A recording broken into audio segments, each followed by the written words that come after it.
Alrighty. So let's start looking at this particular problem. And again, if you're just joining us, usually I'll put up some problems as we get started here. So if you're looking at this, we're asked to see so Sarah is going to invite people who are her friends and also friends of her friends. So for instance, this person is going to get invited. But then so would this person because they're a friend of a friend, right? So in large part, you got to just figure out who's going to be someone who's not going to be a friend of a friend. And a lot of times we use this stuff. We actually call this graph theory as a subject in mathematics. And this is where we use kind of dots and lines to represent things, whether it's, roads between cities, whether or not people know each other and social media or things like this. And you can like model disease spread, misinformation spread. So if we look at this person's definitely not going to get an invite, right? Because they are, not friends of friends. Like they're not even really connected with Sarah. And similarly, these three people over here, they have really no connection whatsoever to Sarah. The rest of these people, like if there was gossip going between friends and you're playing telephone, they would hear the gossip. They are friends of friends of friends, but we got to figure out how many other ones beyond these four happen to be not kind of two edges away, like two of these kind of like lines away. So if we look at this, all these people here, are going to be friends of friends, friends or friends of friends. Same with these two people. These people are, directly friends with Sarah. So are these people. This person's of a friend of a friend. This is a friend. This person's a friend of a friend. But these two people here we might need to be careful with because if you look at it, you can't get to Sarah using only two edges. So we would need to use three edges at least to get there. So if you count them up, I got 1, 2, 3, 4, 5, 6. And the answer is actually going to be 6 for this one. Okay. So today what we're going to do is in one of the prior lectures, I kind of had planned on talking about percents and, we just didn't get that in with respect to the time that we had. So we're going to talk a little bit about percents. Then we'll talk a little bit about operations and things like this. And after that, we will if we have some time, we'll talk a little bit about sequences. So this is more where we're getting to kind of the odds and ends of what we have in our math counts, kind of like eligible material. Okay, so I assume we've all seen percents in school, right? This is kind of a standard topic, and it's one that a lot of times teachers teach very procedural like things. Oh, we shift the decimal spots to the left or to the right. And if you can work with these things, it's fine. And but like, if we're just wondering why those rules are true, or if we haven't really seen a lot about percents, if I have this number 17%, I want to convert it. So one thing that I can note here is if I multiply a number by one, I'm not changing it. So if I like take the amount of money you have in your piggy bank and I multiply it by one, you have exactly the same amount of money in your piggy bank, right? So percent means per hundred. And so what this is saying here is how many hundredths do you have? And so 100% is the same thing as one because, that's just how it kind of works out because it's per hundredths and people are answering the final question. Okay. So if we're thinking about having an equation, if these two things are equal, that would tell me that 100% divided by one is the same thing as one, and one divided by 100% is also going to be one because what I have in the numerator and the denominator are completely and utterly identical, right? Okay. So if we're kind of using this, we can kind of think about how we do conversion between units in, say, our science class, maybe. Similarly, we know that 12 inches is the same thing as 1 foot. And so we have that conversion fraction that 12 feet over 1 foot is equal, or 12 inches over 1 foot, sorry,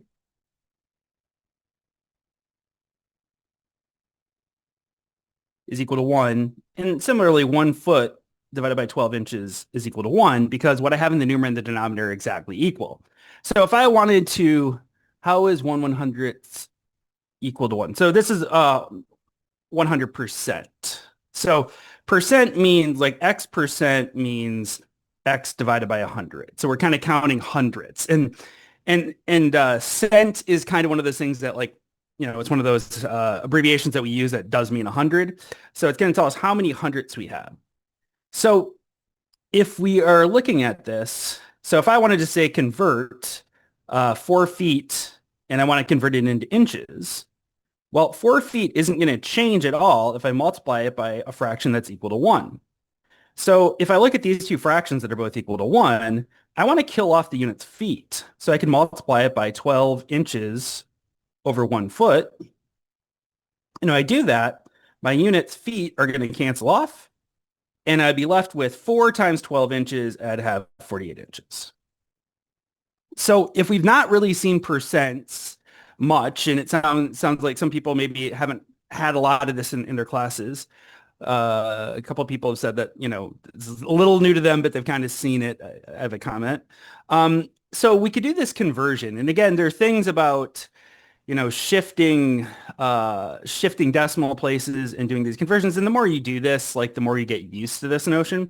But if I look at this 17%, if I want to convert this into a decimal number, I can multiply it by a fraction, 100% over 1 or 1 over 100%, and it's not going to change it. So if I want to get rid of this percent, I can multiply it by 1 divided by 100%. And then kind of my units percent are going to go away in the same way that my units feet went away when we converted from feet to inches. And so if you did that and you got rid of those units percent, we'd see that we have 17 over 100. And again, dividing by 100 is going to effectively be shifting the decimal places over 2 to the 2 to the left. So similarly, if I wanted to start off with a decimal number and I want to convert it to a percentage, I could start off with this number and I could multiply it by a fraction that's equal to 1. So if I want to kind of add in this unit percent, that's effectively the same thing as multiplying by 100% divided by 1.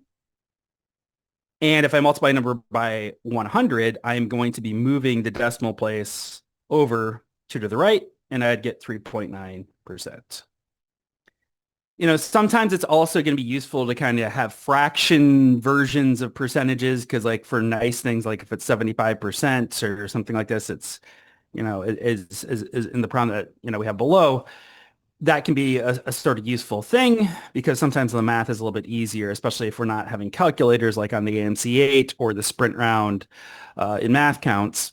But if you have a fraction 3/8, you can convert it to percents. So for instance, this would say that X 3/8 is equal to X over 100. So I can multiply both sides by 100. So I have a 3 times 100 divided by 8. Maybe I could simplify this fraction up a little bit. I know that 4 goes into the 8. 4 also goes into 100. And this would leave me with 3 times 25, which is 75 divided by 2. And so that would leave us with 37.5. So this is saying that 3/8 is the same thing as 37.5%. So we can kind of go back and forth between these notions, and sometimes the problem's going to be a little bit easier kind of using the decimal number. Sometimes, having the percent maybe is a useful thing. Okay. So my lights just flickered, so let's hope that the power doesn't go out here. So interesting day. Okay, so I see some answers in the chat already to this particular problem, but so this is problem number 4 on a chapter sprint test. What is a notion? So notion is kind of like an idea. Okay. Okay, so let's look at this. So Hannah's number of runs scored in softball this season is 75%. Of April's number of runs scored this season. April scores 16 runs this season. How many runs did Hannah score? So we know that April scores 16. But so Hannah is going to have 75% of that. So again, you could multiply this in decimal form. It would be fine, but it might be a little bit easier to convert that 75% to a fraction. I mean, this is 75 over 100, or you could replace it with 3/4 because that's a little bit nicer because then we could cancel off a 4 from the 4 and the 16, and we would left with 3 times 4, 12.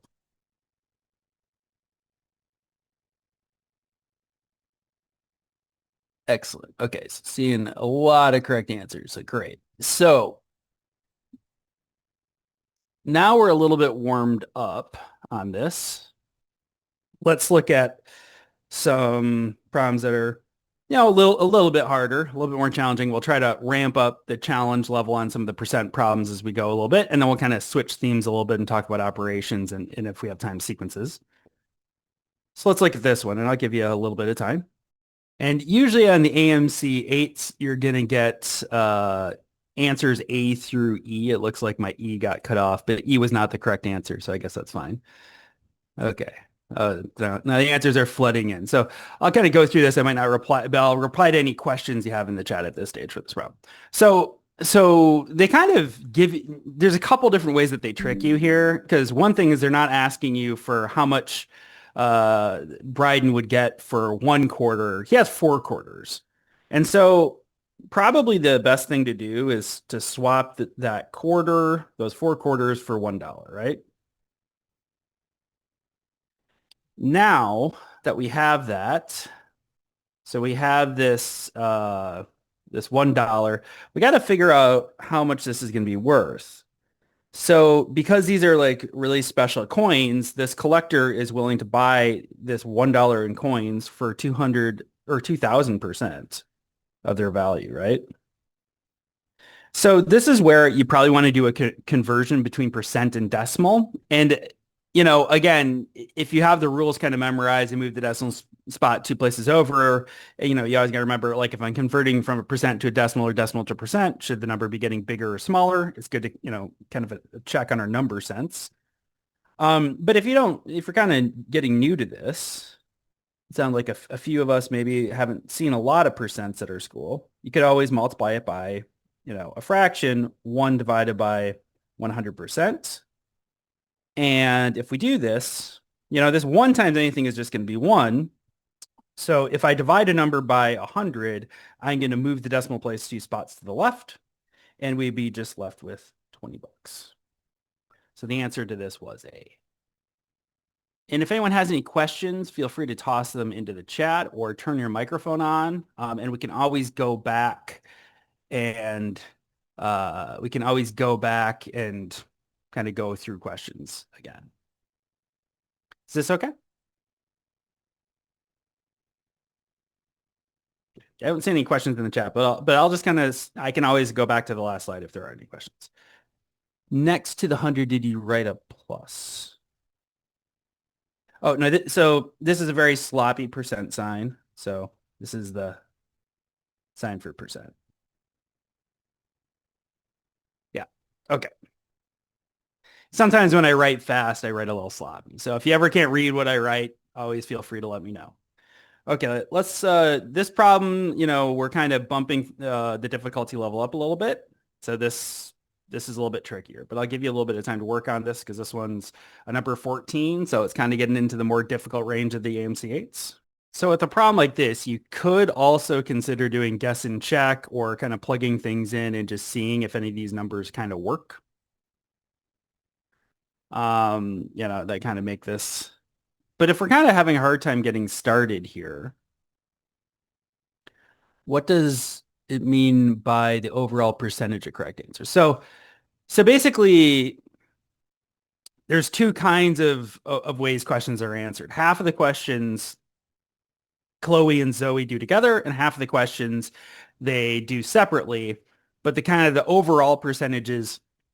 So like if there are 200 questions on it and 100 are done together and 100 are done separately, kind of what percent would you get on the test overall? So there's different ways you could do this. You could do this out of 100 questions. At some point, you're going to need to kind of deal with the fact that there's half.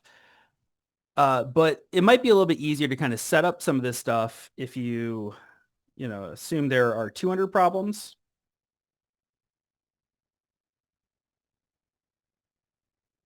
If there are 200 problems, then they do 100 together and 100 apart. But again, you could do 50-50, like 50 problems together, 50 problems apart, but you might have a little bit more conversions of percentages if you do it that way. So we're given different pieces of information. So for instance, Chloe answered 80% of the problems she solved alone.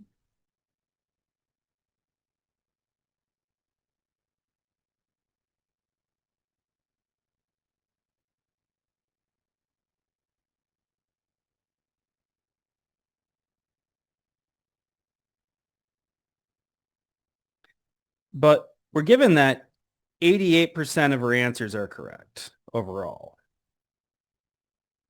So that means that out of the 200 questions, she's getting 88% of them correct. So the total correct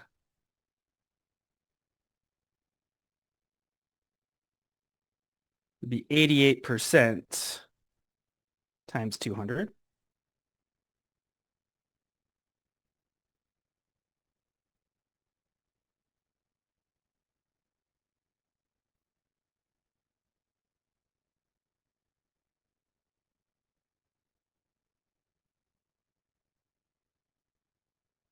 So you could figure out how many she got overall correct. So if you know how many she got overall correct and you know how many she got correct individually, you could use that information to figure out how many Chloe and Zoe did together correct.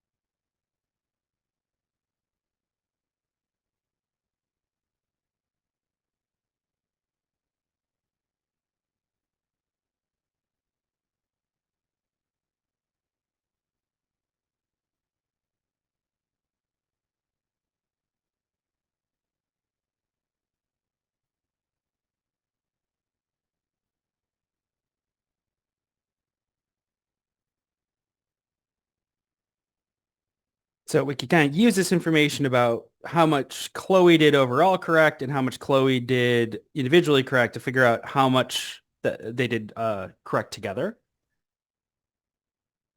So, okay, I'm seeing some more answers. Okay. So, so then you could figure out, well, okay, so we're given some extra information here. We're given that Zoe has 90% of the problems solved alone, correct? So that means Zoe did, well, we had 90% of the problems solved alone, and then plus 96 of the ones done together. So the total that she has correct is 186.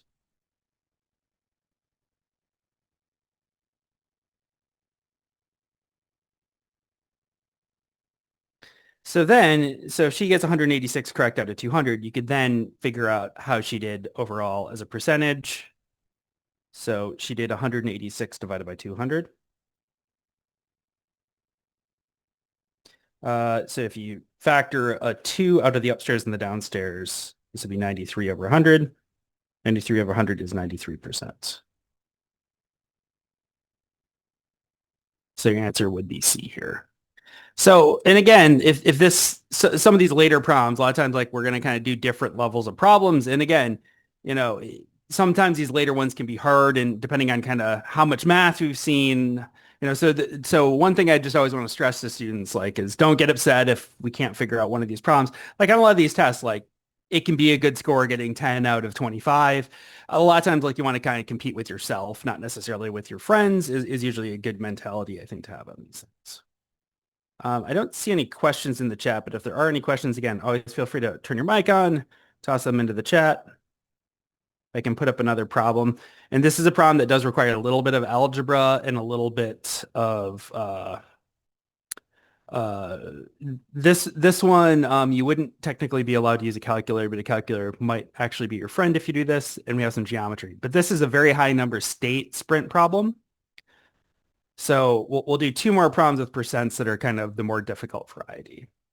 That would be kind of higher number and state level. What is the chord in a circle?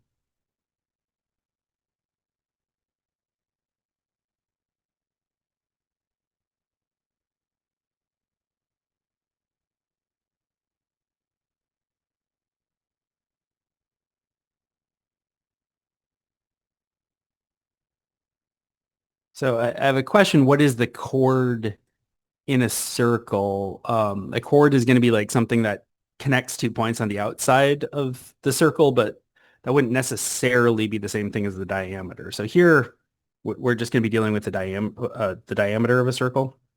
Ah,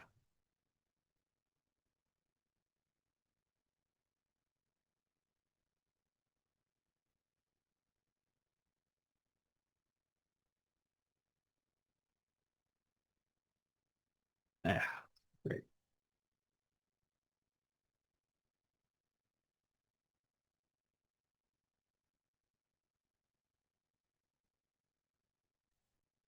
Uh,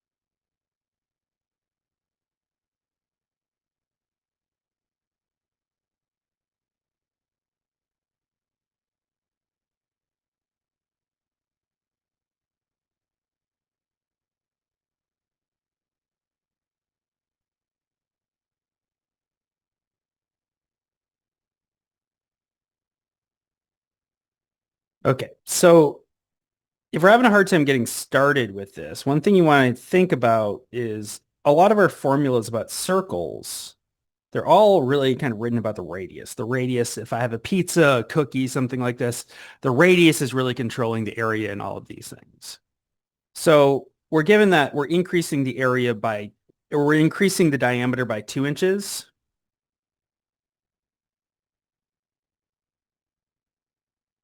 So the diameter is if we have a straight line all the way across a pizza.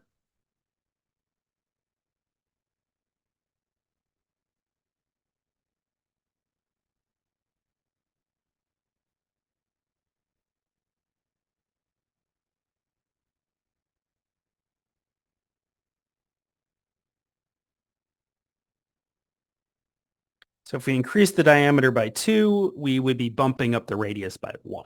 Because the radius is going to be half the diameter. So this would then allow us to compare the new area versus the original area.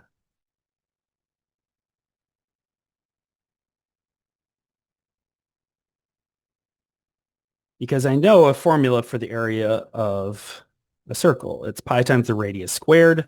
So the radius of this new bigger circle is pi times r plus 1 squared. The area of my original circle is pi r squared. And okay, so I have these two areas, right? And then you got to kind of look into the question. So when we do this increase, when we increase this radius by 1, this diameter by 2, we are increasing the area by 144%. So I can't quite yet just put an equal sign between these two things. I need to say, well, what does it mean to increase something by 44%? That means I have 144% of what I started, or I have 1.44.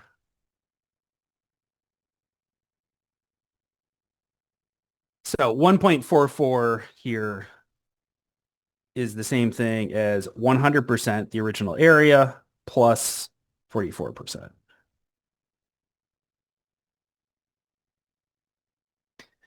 Okay, so we have an equation, and again, I know that we're all at different stages in our algebra. Some of us have really not done a lot of algebra. Some of us maybe are doing accelerated algebra. Uh, ooh, someone gave it to me as a decimal.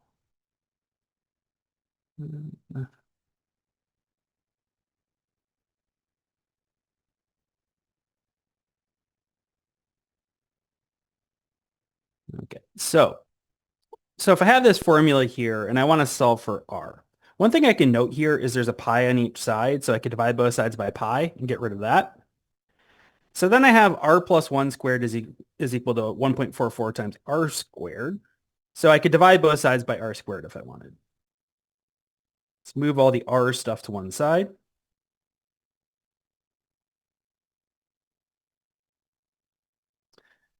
Okay. So also I could maybe simplify this up a little bit. So this is the same thing as r plus 1 over r squared if I wanted. Okay, so I have some quantity I want to get that squared is equal to some other quantity. So I can imagine that I could take the square root of both sides, and both of these numbers should be positive, so we don't need to deal with the plus or minus. Now, the state level math count sprint, I will just be honest. They ask a lot of questions that, you know, a calculator might be nice to have. So this would be one that's a little bit trickier maybe to kind of just know what the answer is for the square root of 1.44. But it turns out that the square root of 1.4 is 1.2.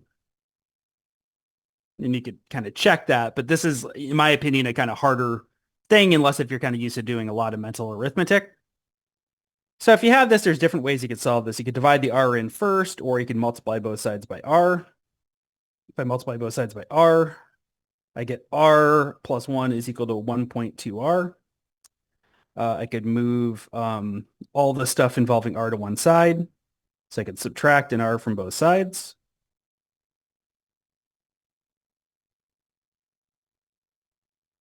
Um, 0.2 is the same thing as 1/5. And so if you do this, you can see here, I can multiply both sides then by 5, and your r would then be equal to 5. But then you need to kind of go back and like one of the most important things on these particular problems is always make sure you answer the question asked. The answer to this question isn't just 5, because what they ask you is, what is the area of the original pizza? So what is the area of the original pizza?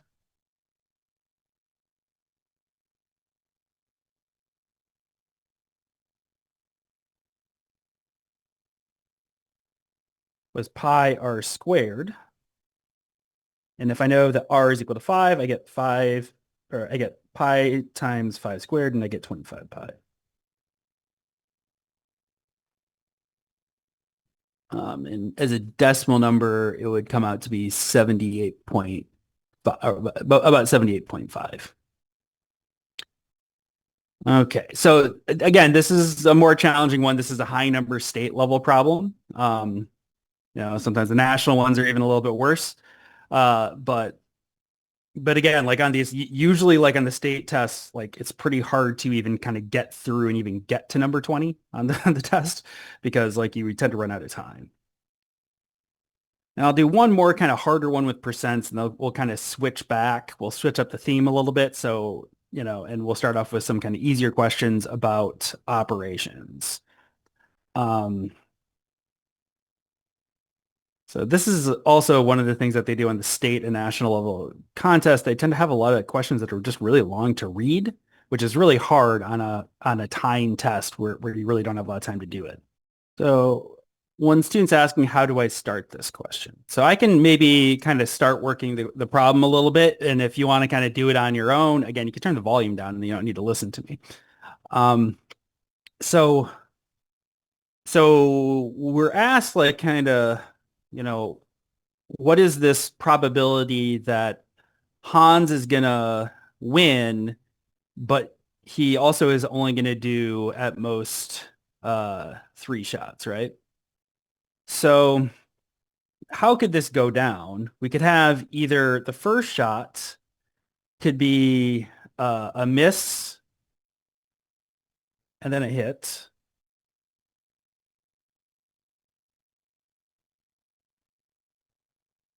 We could have that it takes two shots for each of them. It could be miss, miss, miss,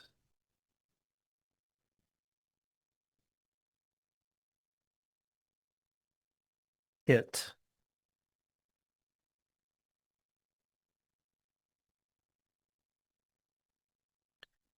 Or you could have miss, miss, miss, miss, miss, hit.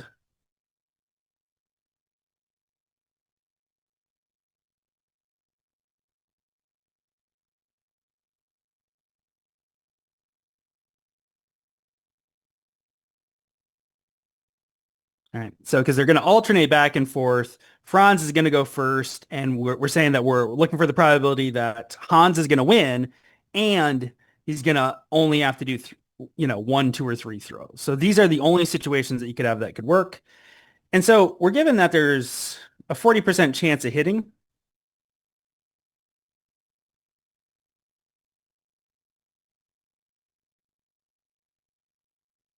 And then, your chance of missing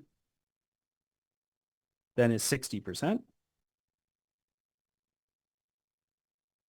your probability.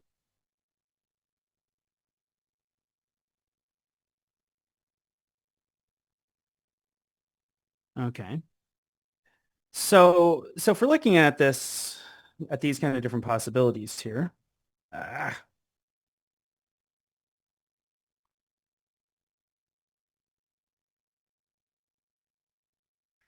so this first one, if I were to miss and then hit, the probability of that happening is 60%, which is zero point 0.6, times 40%, which is zero point 0.4. So that's going to be 0.24. There's a 0.24 probability of that happening. Miss, miss, miss, hit would mean you have a 60% probability of each of those first three things being a miss, followed by a hit. And so this is a target. So you could actually use a calculator on this, and you probably do need a calculator for what we're going to do here. Miss, miss, miss, miss, miss, hit means that you have a 60% probability of those first five needing to happen. And then you hit with a 40% chance. And so this is 0.031104 or something like this. So if I'm doing something like this, I might just kind of have enough digits where I know I'm not going to have an issue rounding. In this problem, what is F and H? So F is just going to denote Franz. H, I'm just saying for Hans. So the overall probability here is 0.24 plus 0.0864 plus 0.031104, which if you add these things up,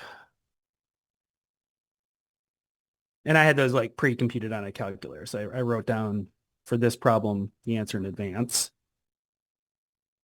So counts. So they're very specific on how they want you to write your final answer. And if you write this, which is more accurate than the way they want you to write the answer in some ways, because you have more decimal places, they actually will mark it wrong. So they view a part of the question is like converting it to the way that they want the answer to show up. So they said express your answer as a decimal to the nearest hundredth. So hundredth is the second decimal place. So you need to round. I'm going to need to chop it off here. And because I have a 7 here, I'm going to round up. So this is going to be 0.36. Okay. So, I mean, with this type of question, though, you do pretty much need a calculator, at least to compute this last one. This first one you could do, this one's pretty bad. And then this, you really just need a calculator. And so I saw some answers I saw kind of in the chat, like were basically correct. Probably there was a rounding error at some point. So like, so I saw some like, 35s and 37%. So alrighty. If there's not any questions about this, I'm going to kind of move on to a different topic. But if there's any questions, we can kind of pause and answer them.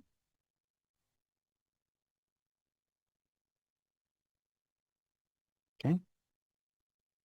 So this next thing is something that just kind of looks really weird the first time you see it. It's not so bad. It used to be very prevalent on AMC8s and math counts tests, but now it's not quite as common, but I just wanted to kind of point it out here, in case you've never seen this sort of thing before. So this is where you have some binary operation, which is a fancy way of like, gives you some formula for combining two things. Now we have addition, multiplication. Someone says it is still tested a lot. So, I mean, if you're going through some of the recent tests, maybe it kind of comes up. Some years I've seen multiple years where it's never there. Some years it's there. Some years it's going to be 2 or 3 times. Yeah, there's some on math counts, I think. Yeah, I mean, it can come up. I mean, probably not as common as like the area of a circle or something like this, but let's get some exposure to this. So yeah, so the question is, what is a binary operation? So binary operation is going to be where you take two numbers and it gives you some way of putting them together. So some of the binary operations that we use a lot are like 7 plus 2. Plus here is a binary operation. Multiplication is going to be this. But here we're defining this new thing, this teardrop shape symbol means that if I want to combine M and N, I get this formula that I have on the right. So basically, when you have a formula like this, you need to kind of plug in things in the appropriate spot. So we're asked, what is 6, teardrop or whatever this is, 3. But kind of if we're thinking about this formula, that's saying everywhere I have an M, I'm going to replace it with 6. Everywhere I have an N, I'm going to replace it with 3. So in my formula here, I have an M squared minus an N divided by N. So I said that my M here was going to be 6. And my N here was going to be 3. And then I get a formula that I need to compute.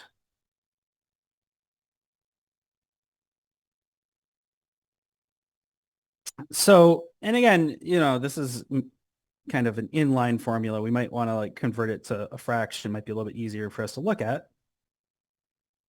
Now, order of operations is our friend. And so we have to do some arithmetic. 6 squared minus 3 is going to be 36 minus 3. 36 minus 3 is 33. And so in the end, you get 11.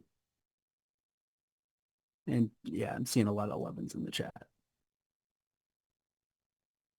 So I think like these questions, in large part, they're not terrible once you just kind of know how they work, but they look really weird. So like a lot of times I know talking with teachers from school districts, this is one of those things that students just look at it and they're like, what on earth is this thing? And they skip the question, but like, if you do a couple like these, then it wouldn't be bad if it does come up. And again, it could come up, it could not come up. Like, if you're working some old tests, you're probably going to run into some of these things.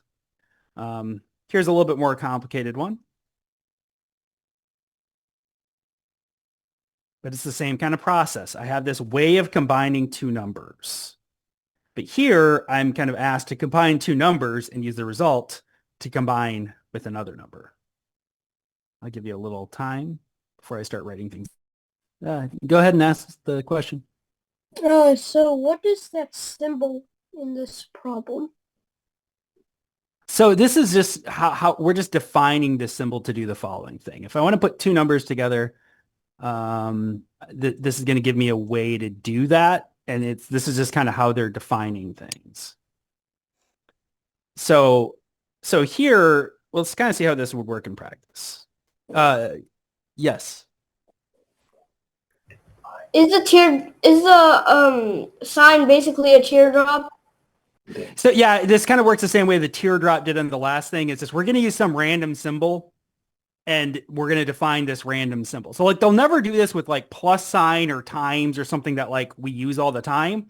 They're just going to put in some kind of, I mean, this symbol weirdly does get used a lot in mathematics, but not, really until you're in the later undergrad or graduate level mathematics. But this is just like, hey, there's this thing and we're going to define it to do this. So if we want to start putting things together, yeah, but you want to kind of think about it. Anytime I have a symbol, if I have a smiley face and I define smiley face to do this, then, you know, it's just kind of any symbol I have kind of. And they kind of mix it up. This problem and the next problem, they're both going to use this thing. So someone's asking how to start the problem. Yeah, so let's look how we could start this. So we still need to worry about order of operations, things inside the parenthesis we're going to do first. So to get started, we are effectively going to be putting in 6 and 4 into this. So everywhere I have an A in my formula, I'm going to put in a 6.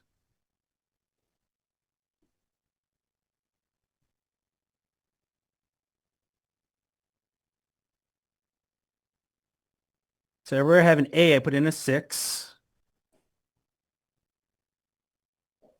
And everywhere I have a B in my formula, I'm going to put in a 4.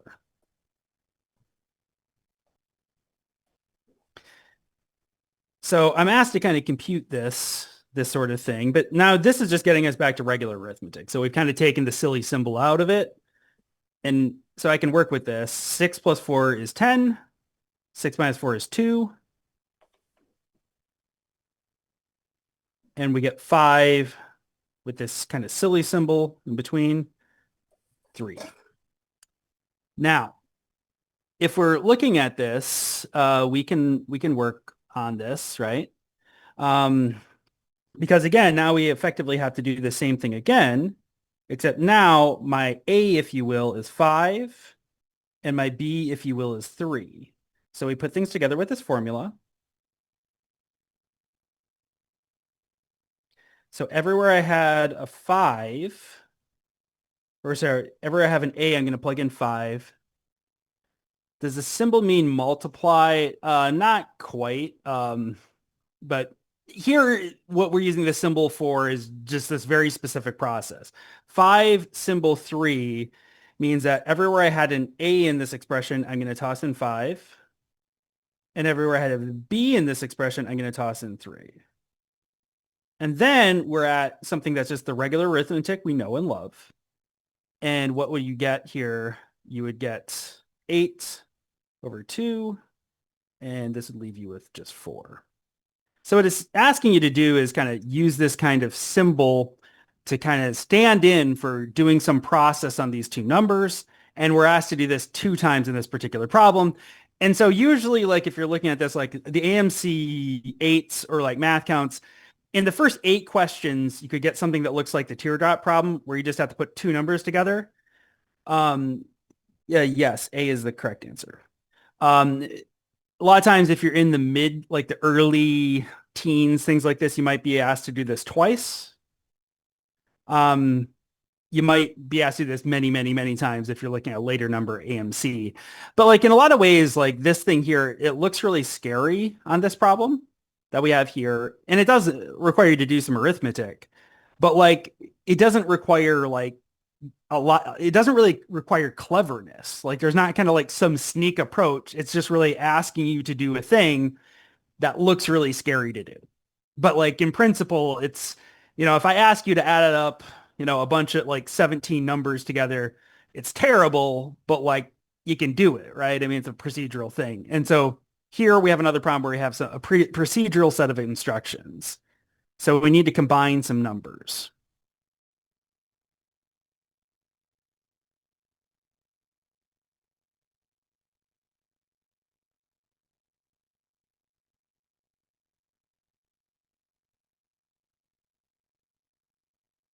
And so this is a different year. So they're using the same symbol for something different. Usually if they had 2 problems like this on one year, they'll use a different symbol like smiley face or, insert whatever kind of random, you know, symbol they want to use. Hearts are often used like hearts and diamonds and stuff.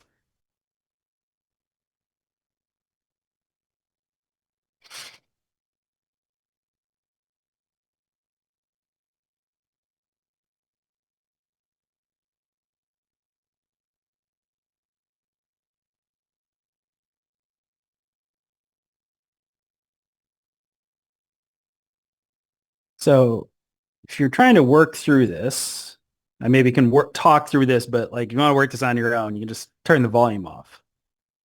how do you start this problem and is it complicated? So how you'd start this question is you want to kind of do things in the innermost set of parentheses, just like we're doing order of operations, right? And then I need to apply this formula to the numbers 1 and 2. What this formula means is I take the first number and I put it upstairs and I square it. Then I take the second number and I put it downstairs because we have a, this symbol b is a squared over b. So this is what I get from the result of 1 getting combined with 2.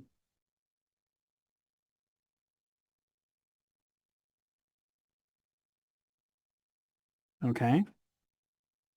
Now this one here, the innermost parenthesis is 2 and 3 getting combined.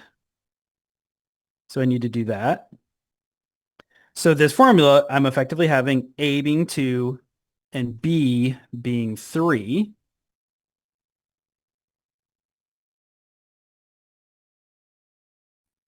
So you get a 2 squared over 3. So you could clean this up a little bit. This is 1/2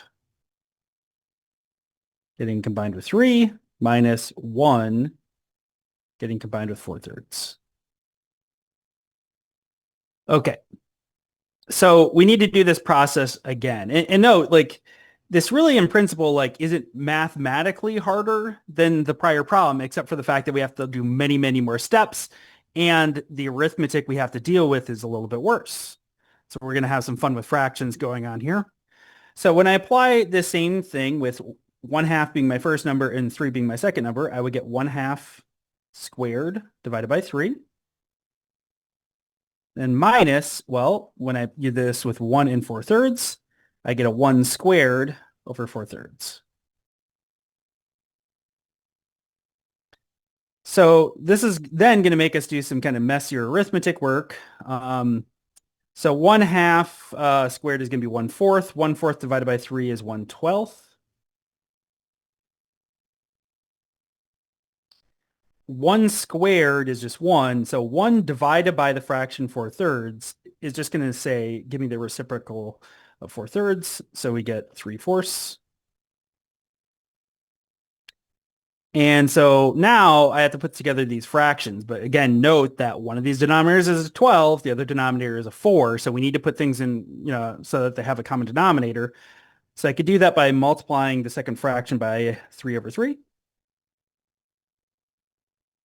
If I multiply it by 3/3, I get 9/12.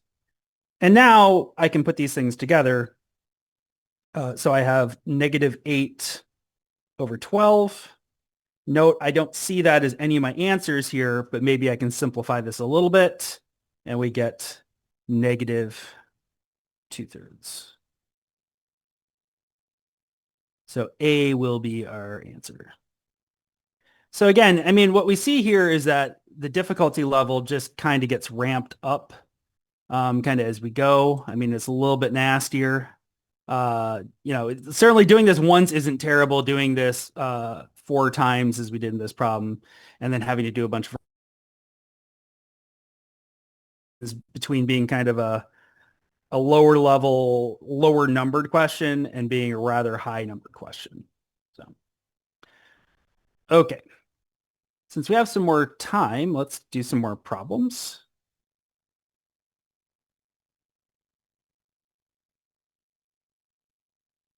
Because I have a geometry question and we can do this and then maybe that will, or I'll do a couple more questions, then just some stuff, and then maybe we'll do sequences in a different lecture.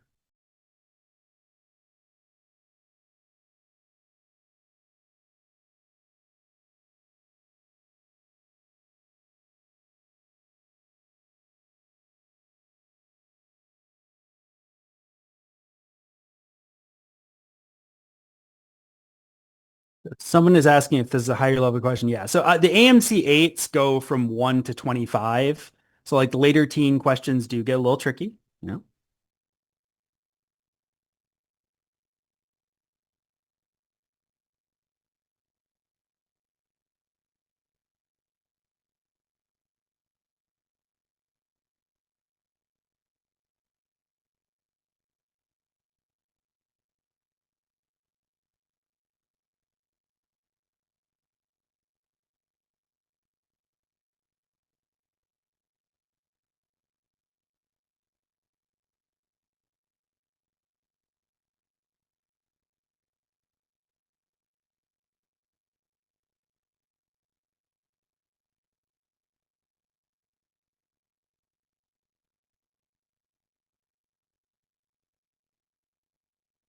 So if you're good at visualizing things, you might be able to do this question, without drawing things out. A lot of times for me, it can help to have some shapes to kind of work with.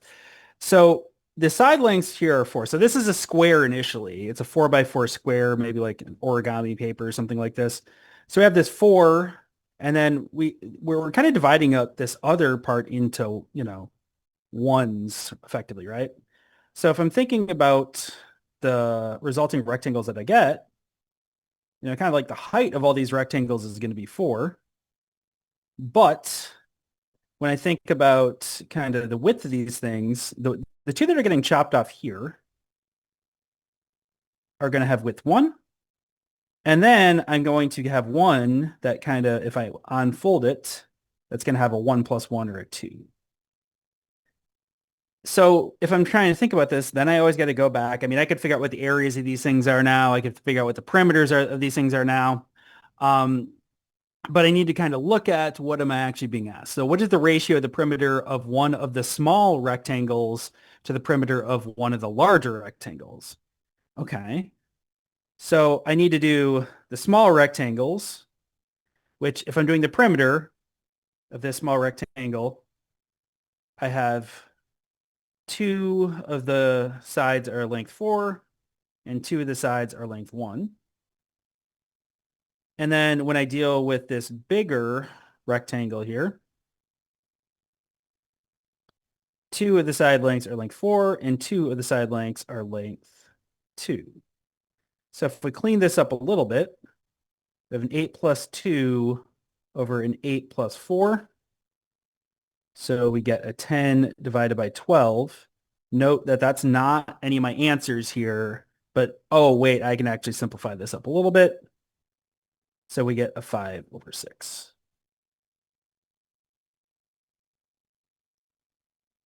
Okay. Anyone have any questions on this one?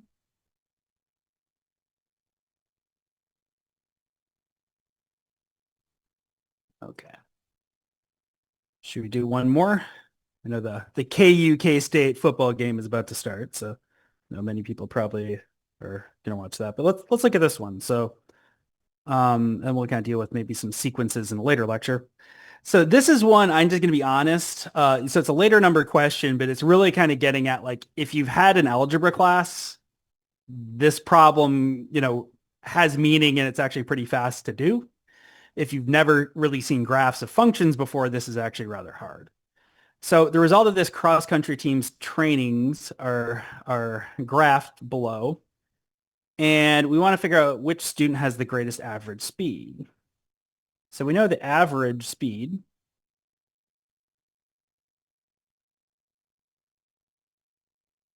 is equal to the distance divided by the time. Seeing a lot of answers. And if you're thinking about distance divided by time, this is actually, so we have fancy words for this that you're going to see, if you take an algebra class, maybe like if you're in accelerated, math 1. But what we see here is this height here is distance. The bottom here is time. And there's this notion of slope that comes up.